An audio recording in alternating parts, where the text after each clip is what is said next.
Good afternoon, ladies and gentlemen. My name is David Eggins. I work for a small charity, Temper Domestic Violence, delivering work with domestic abusers, popularly referred to as perpetrators.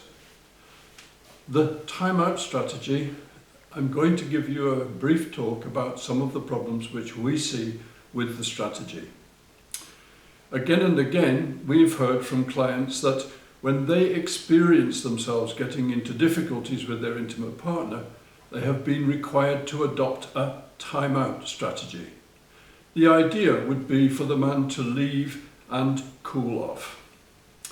We view this strategy as very unhelpful for many of the following reasons, and we then present an alternative strategy which, in our opinion, is much more constructive, more viable, and can be practiced by everybody, so that the behaviours involved can be built into a repertoire of new behaviours. This is not to say that the equality aspects of the power and control wheel are not useful, but rather that the feminist focus almost exclusively on the power and control bit of the power and control wheel, rather than the equality wheel, serves their agenda and avoids an equality agenda.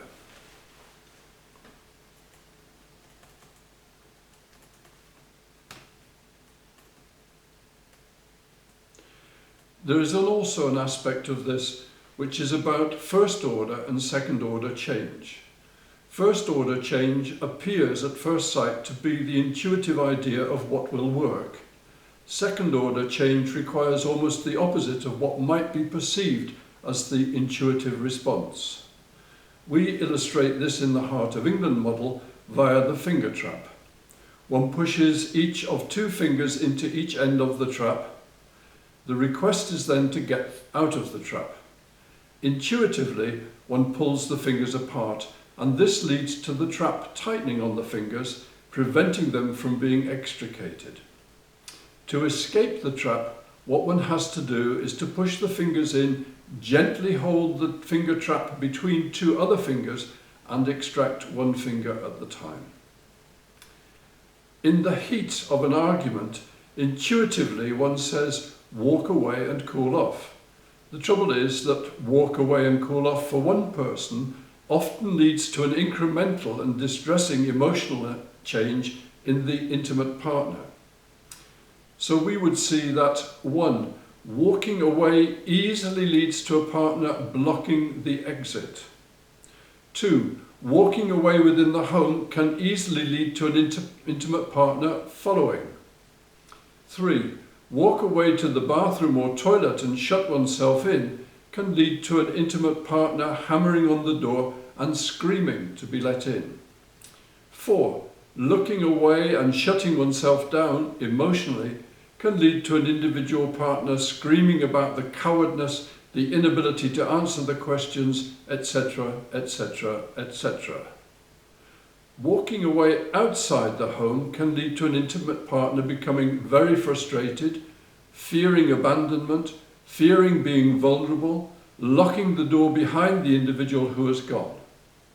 The individual who has walked away returns, tries to get in, discovers that he or she is locked out in the rain, starts hammering on the doors and shouting to be let in. This raises the neighbours' concerns. The police are called, the individual gets taken away. Alternatively, the individual tries to get in through a window, same result as above. Walk away and then return after a significant amount of time, complaints will be made that the return was too early.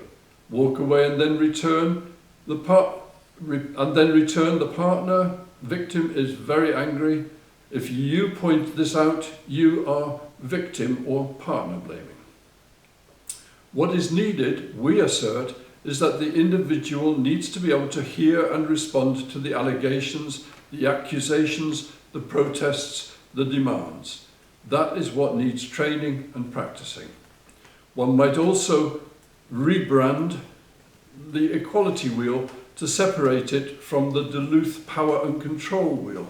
Name it, for example, the trauma behaviour wheel, and use the strategies within to help the individual manage his or her traumas.